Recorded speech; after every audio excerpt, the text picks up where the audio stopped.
Welcome, everyone. My name is Megan. I am on the ASICS marketing team. Thank you for being at our 10th stop of the Move for Mind event series.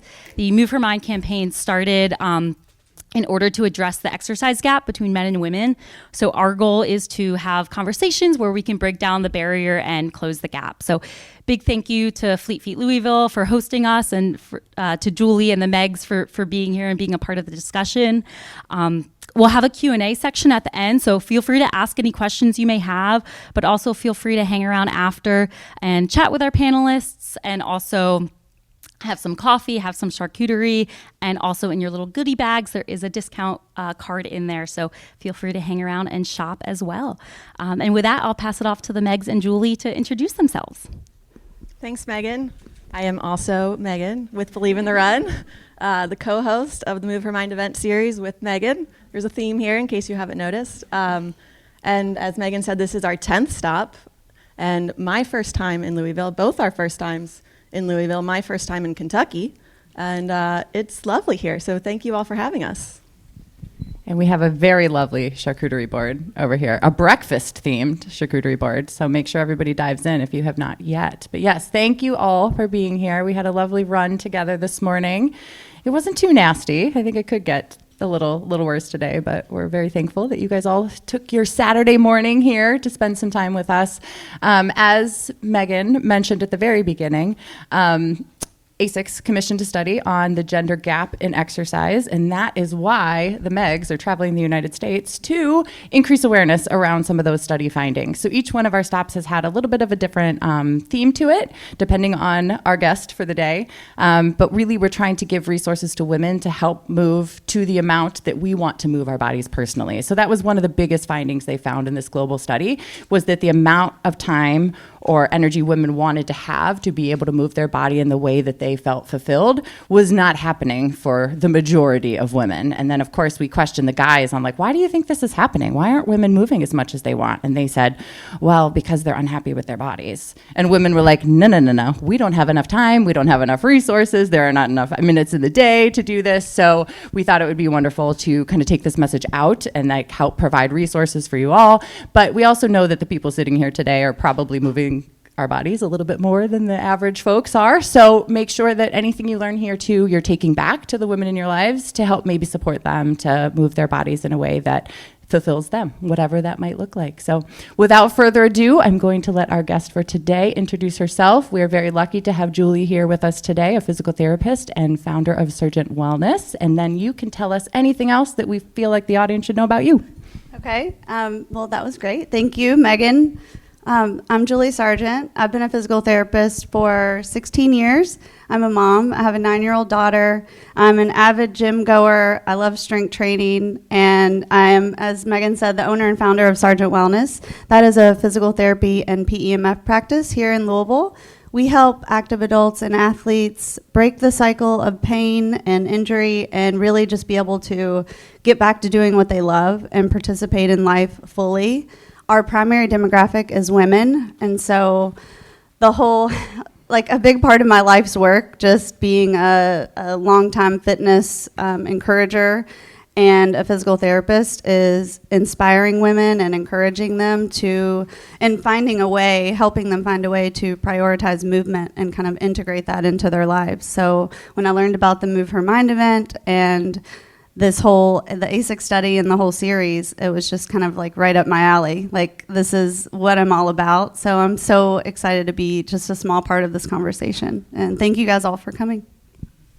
So we love to start out with sort of like the origin story. So how did you get into PT and wellness? And my story is a little unique. So I actually knew I wanted to be a physical therapist since I was in the 3rd grade. And that actually surprised me when I stumbled upon it as an adult. And how that came about was, growing up, my mom was a nanny for a family, and one of the children was involved in a car accident that left her with a traumatic brain injury. So from a really young age, you know, when I was a baby toddler up until preschool age, I was attending physical therapy, occupational therapy, all of these appointments. So I was exposed to the many benefits of physical therapy before I really even knew what I was digesting. So I found this I have it framed in my office, but it's what I wanted to be when I grow up. And so I was like, when did I write this? Wow. So my type A personality runs really deep, okay? Like I had it all planned out. I knew how many kids I wanted to have and all of that. So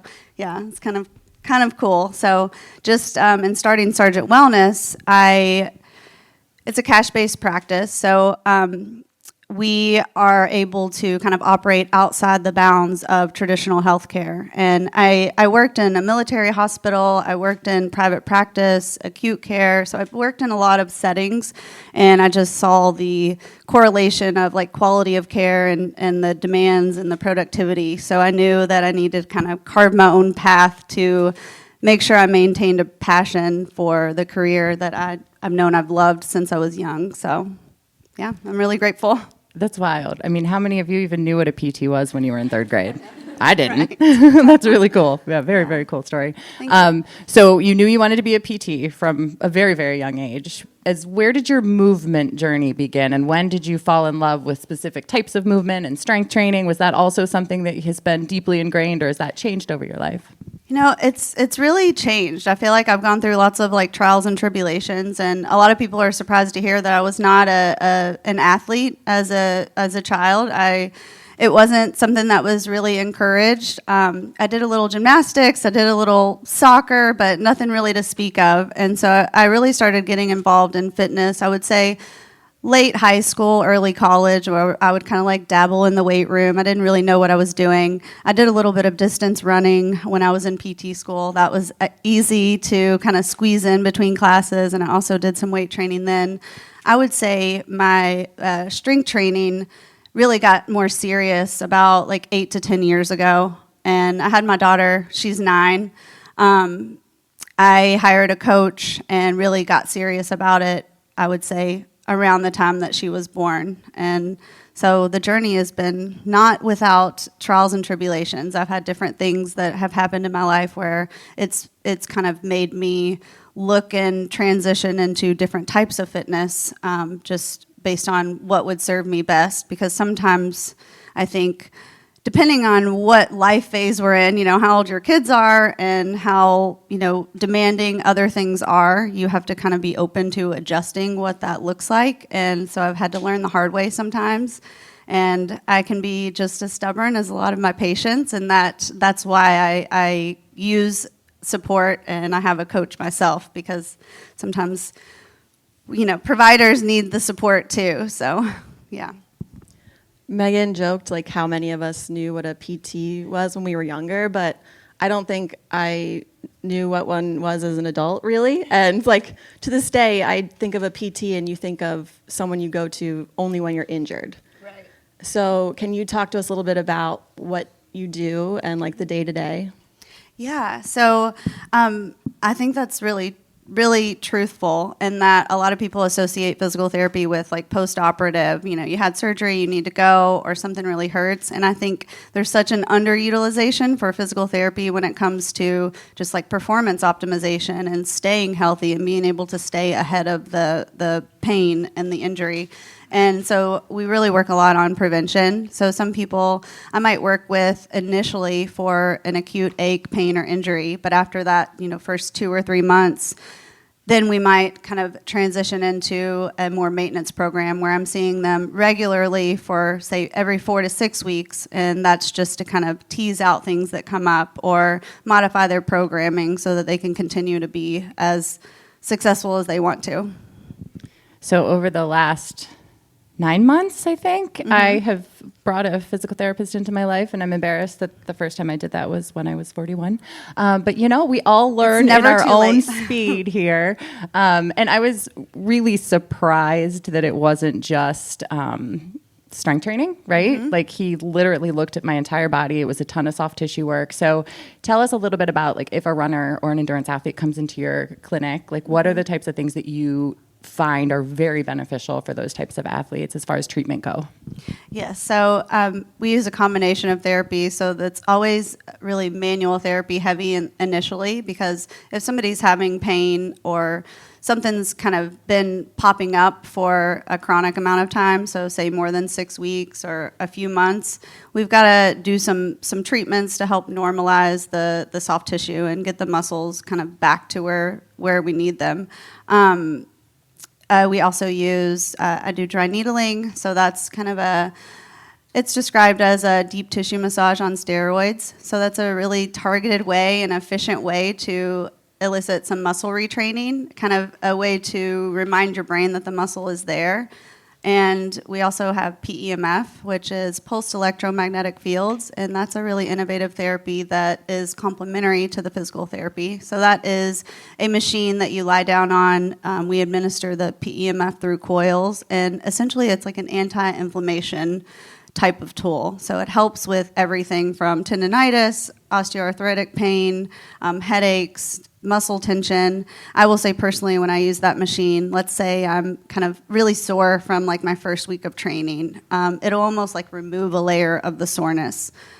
So that's some of the therapies we do, but it's a lot of education too, and kind of habit retraining. I think that's another surprising part of like physical therapy, and it's not all just like hands-on work and here are these exercises.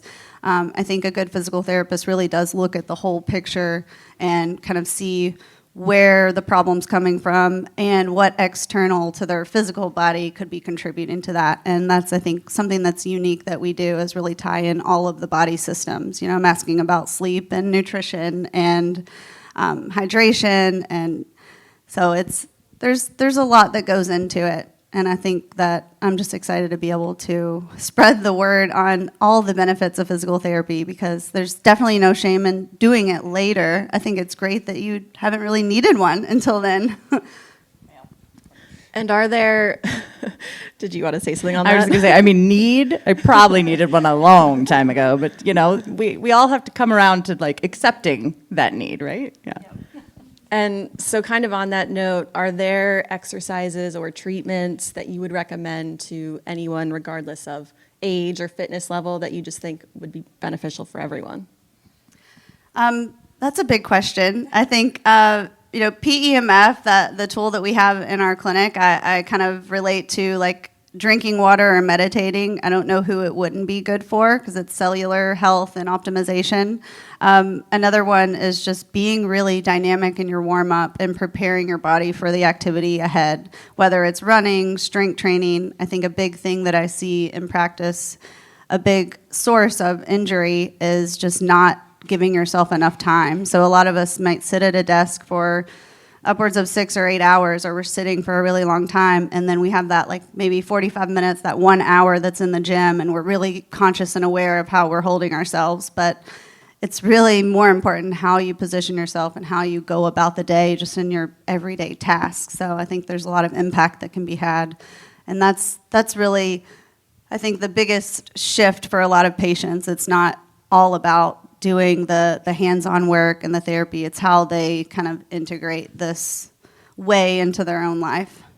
So when my Oura ring is telling me to stand up every hour, that I should actually be doing that. Maybe, yeah. Give it a shot. Just see. What are some of the common injuries that you see women coming to you that are a little bit unique to the female body? I would say definitely neck pain and shoulder tension. And I'm not sure I've met a woman who doesn't have some degree of tension in their shoulders. So on that note, let's everybody just take a deep breath and relax your shoulders. Low back pain, for sure, is a big one. We have a lot of external demands on us as women, especially, and I think stress and the impact of that can sometimes be a recipe for a low back pain episode. Yeah, there's a couple big ones, and headaches is another one. What do you see some of the causes are for the low back pain, and how do you kind of help people through that? A big cause is repetitive movement, and with non-optimal form. So not really, maybe they're hinging and squatting and loading those things, but their form needs to be kind of tweaked a little bit. And that can be really reassuring, because it's not that something big and major is wrong. It's that we just need to make some adjustments, and that can make all the difference. What would you say to someone who is like yourself, a mom, a business owner, very busy, and doesn't feel like they have time for additional like physical therapy when they're already maybe going for an hour run every day? And they're trying to fit something new in? Like okay, adding I love something this. else, yeah. So I think the biggest thing is just picking something that you can execute consistently for 2 weeks. I wouldn't, some people get really excited and they want to try this new thing and they see where they want to go, but they are not really realistic about the fact that, that might take 5 to 7 years to get there. And so, like, what are the bite-sized chunks that I can execute now and be successful with? Because I think building that evidence for yourself is important. And another big one is recruiting support. So whether that looks like a coach, hiring a physical therapist, and knowing the impact of even 1 or 2 visits with those types of providers can make a huge difference. And that's a long-term investment. Up front it can be kind of like, well, nothing's bothering me and there's nothing major going on, so why would I go see a physical therapist? But on down the line, it can be the difference in you staying consistent with whatever program you're with, and preventing an injury that would potentially take you out for a really long time. So, yeah, those are a couple things that I really live by. So we know the importance of strength training for women as runners, but I often hear from people that they're very sore when they're trying to start a new strength training program. And if we're in the middle of training for something, the last thing we want is to feel incredibly sore going into our workouts or our long runs. So I see it's like, now's not the best time to start that strength training routine, or now's not the time, I'll do it later. And then we do it later and then it doesn't happen and it just keeps getting pushed off, right? So if somebody comes to you or hearing people are laughing, they're like, that's me, okay, fine, guilty, right? So do you feel that there's a certain time that would be best to incorporate strength training as a runner, or would you recommend getting started anytime and just altering like the intensity of it? Or how would you guide someone through that if they're struggling with trying to figure out how to insert strength training in a positive way while they're still training running wise? I think the best time to start anything is now, because you can adjust it based on where you are. So I definitely wouldn't recommend starting some big strength program and you're 2 to 4 weeks out from a big race. I would say it makes a big difference to have some type of guidance on that program. So pulling, a program just off of your favorite Instagram account might not be the best route, because you want something that's a little more specific to you and your goals. I think starting small, again, going back to what can I do and feel good with. And as a runner, I recommend, and any endurance athlete, I recommend at least 2 days a week that's focused on strength training. And that could be something as simple as a 20, 30-minute routine. I think a big one is to just being gradual in your progression. So you're not going to start out and get into these moderate to heavy weights. That's going to be a little problematic, and especially managing the soreness afterwards. I think it's about when you position it too. So positioning your strength training 1 to 2 days outside of a long run is helpful, so that you're not kind of layering on the long run stress of the body and then the lift that might be relatively new to you. Yeah. What would you say are some of the biggest myths with women and strength training? Okay, so I would say a big one is that strength training or weight training makes you bulky. I think I kind of don't love that statement.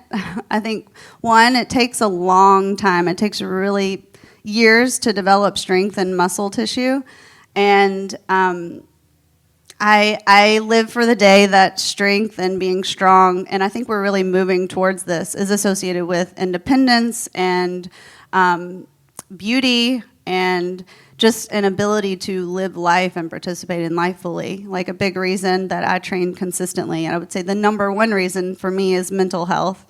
And then number 2 is just being able to live life the way I want to. I want to be able to carry my daughter up flights of stairs if the need arises, and not feel like I'm wrecked the next day. So that's a big motivator for me.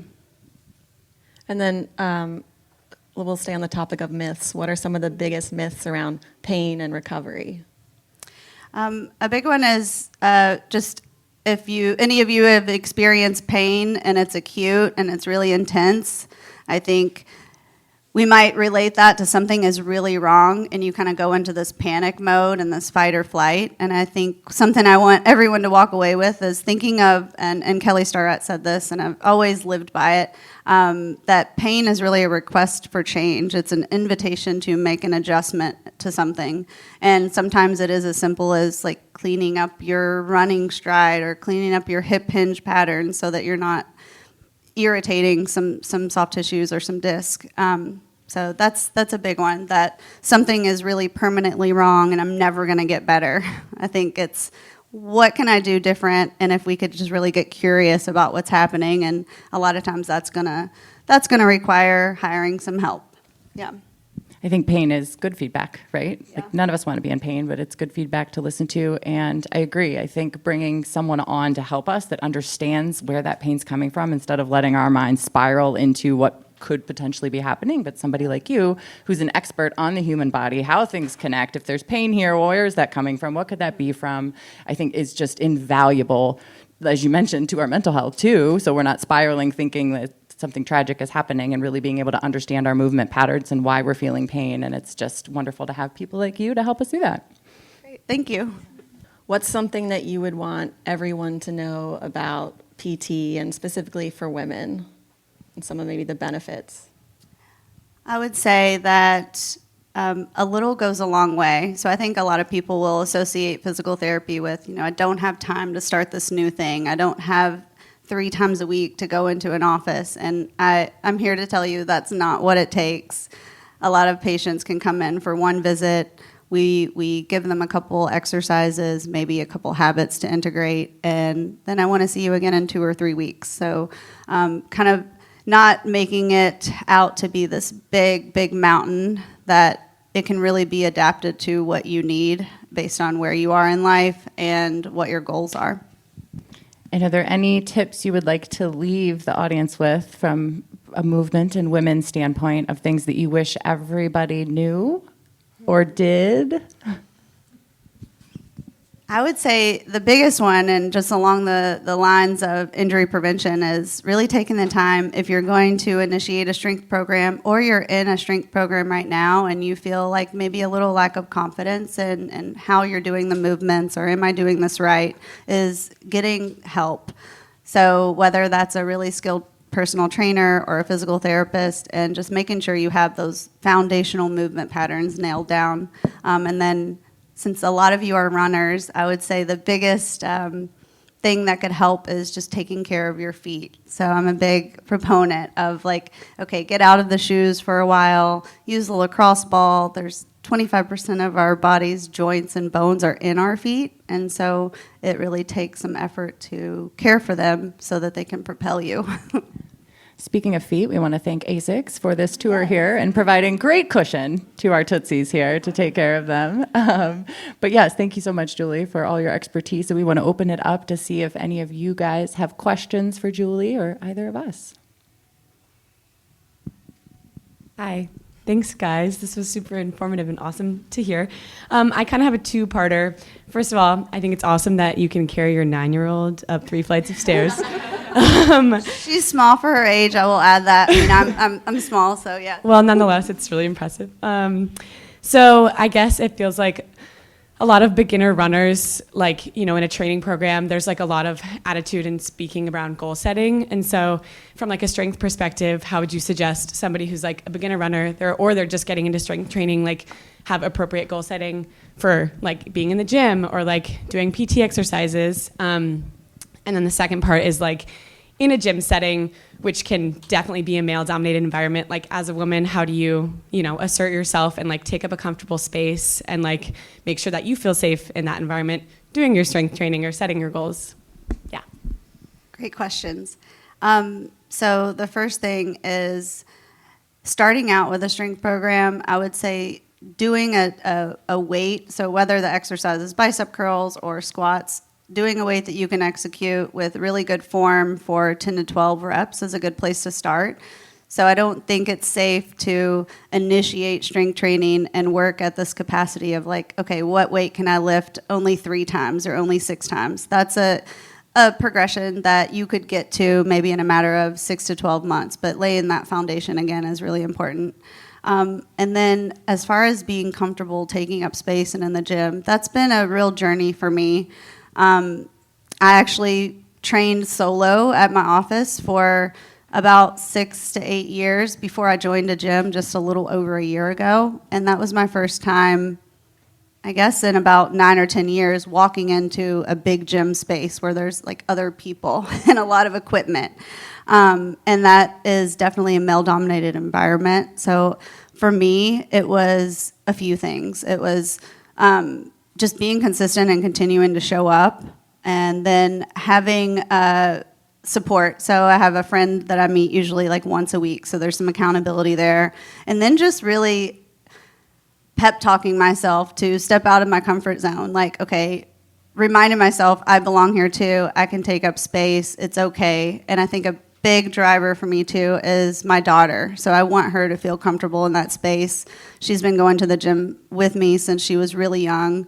And sometimes she joins in, which makes me really happy. And sometimes she kind of complains and wants me to be finished, and we just kind of work through it. But I think that is a big motivator for me, just wanting to set that example for her and wanting her to see that, we can prioritize ourselves, we can be here too, and it's not this big scary place if you just kind of give it a try. Alrighty, brass tacks here. Most days I'm lucky if I have 10 to 30 minutes, because between sleep, work, personal obligations, life maintenance, I'm one of those pesky people that if I don't have 8 hours, I'm not human. So none of this getting up if I have to get up before sunrise, I want to die. So I guess my question is, are there any tips or strategies to maximize when you only have a small amount of time on a regular basis? Like, I can't spend 10 minutes warming up and 10 minutes cooling down, then it's only like 10 minutes to work out. So, how do you really maximize what little time we often have? That's a great question, and something that comes up a lot. I think a big one is preparation. So if you've got 20 minutes, I always recommend have your equipment, have your space really set up for you, have your clothes laid out, have everything kind of in place to support that 20 minutes or that 10 minutes being productive minutes, and not I've got to look for this and I think having a plan. So just knowing what you're going to do during that time, and that could be using one 20-pound weight and doing 3 different exercises for 3 sets of 10 reps. And then you're moving continuously, you're still making some effort, and you're making progress towards the ultimate goal of being stronger and more independent. Does that help? Kind of going back to the myths conversation, my sister and I run a lot, and our mom is like, our mom is like, you guys are going to ruin your joints and you're going to have really bad arthritis when you get older from running. What is the actual science behind does it affect how your joints are going to operate and feel later in life, or is that just a myth that our mom is feeding us? I'm glad you mentioned this, because one of the things I forgot to mention around the myth question is it's along those same lines as lifting heavy weights is dangerous. And I want to flip that upside down. I think actually not lifting heavy weights is dangerous. And so with running and impact, I think it's not dangerous as long as you're cross-training and you're integrating some other types of stress to your body and loading your body in that way. High impact and loading strength training is essential, especially for women, in combating osteopenia, osteoporosis. And I'll tell you, when I see a patient who's in her 60s or 70s and she's at this place where she can travel the world, she's got this freedom, her kids are out of the house, but now she's trapped in this body that she doesn't really trust that she can walk up the cobblestone in Europe. I think that's kind of heartbreaking, and also a big motivator for me to continue showing up even when everything in me. It doesn't really feel like it. But maybe telling your mom and educating her about the benefits of strength training and impact exposure to your bones, especially as a female. Every time I run a marathon, my mom's like, "Is this your last one, Megan?" Anybody else's mom feeling that way? Like, are you done yet? Are you over this? So thank you for coming. So I have just like a kind of a strength question, kind of a nutrition question. So if I have 3 young children at my house who are very picky eaters, but that has nothing to do with what I'm going to say. But it's hard, I think. How do you manage, like, okay, well, if I'm going for a long run in the morning and I load my carbs, but then I have to strength train, like, at night, what do I eat when I'm done if it's really late at night before bed and I don't really want to optimize, like, recovery after strength training and be able to do my easy run the next day? Nutritionally, I'll let Megan take that I one. was like, I can take this, yeah. So we know, you guys have heard me babble a lot about nutrition for running, right? We know we need some simple carbs coming in. Afterwards, we need recovery from a protein and carb standpoint. So if we can put a meal after a run, that's ideal. But the scenario you're saying with lifting at night, you've already eaten dinner, correct? Yeah, okay. So you've already eaten that meal, you've lifted, and you're like, now what do I do, right? So depending on the intensity of the strength workout, right? Like if it's more, I know us runners, right? We're probably not lifting as heavy as Julie would like us to be lifting. It's more to keep us healthy and engage the right muscles and keep better form, all that kind of stuff. So if that's the case, the one good thing about strength training is protein around that strength training session is actually going to still recover for us. So if we've had solid protein before that lifting session, that still counts. So the only thing I would be thinking about is, like, back to the intensity piece of it. If you feel tired, depleted, a little bit hungry, like, have a little bit of a carb, maybe a little bit of protein with it, snack before bed, so that you are ready then in the morning, in case that lift did deplete glycogen stores a little bit, just depending on the intensity of it. But that meal you've already eaten can take the place of the recovery, instead of, like, how we always talk about running, that it needs to be after that we eat that protein. It's a little bit different with strength training, so you're probably doing just fine with the way that you have that structured. Getting back to the postmenopausal women, so we'll say 60 and above, how do you set a program for them if they've never done the strength training? So I start out small. So we start out with body weight movements and really nailing those things down before we add weight, and it's just a gradual process. So I make sure that they can tolerate, say some body weight squats, some split stance movement, and as a runner, it's really important to develop balance and work on single leg strength because we're on one leg the whole time, and so those are 2 big things: is nailing down the body weight and making sure that feels comfortable. And then sometimes it's some modification. So say you don't want to do a straight body weight squat with no support. We start out squatting high to a bench or a higher surface and just kind of building from there. Yeah, so another one is just not doing too much too soon. So we don't want to think of it as like making up for lost time. And I don't ever think it's too late to start. Some people feel like, well, I've never done this before and I'm in my 50s or 60s. You can certainly make a change. And if you think about yourself now as even a runner, how was your run 2 to 3 years ago to now, and the progress that is possible? So I'm kind of an eternal optimist when it comes to that. So yeah, I would say do your best, get started, and start small with something that you feel good with and progress from there. For being here.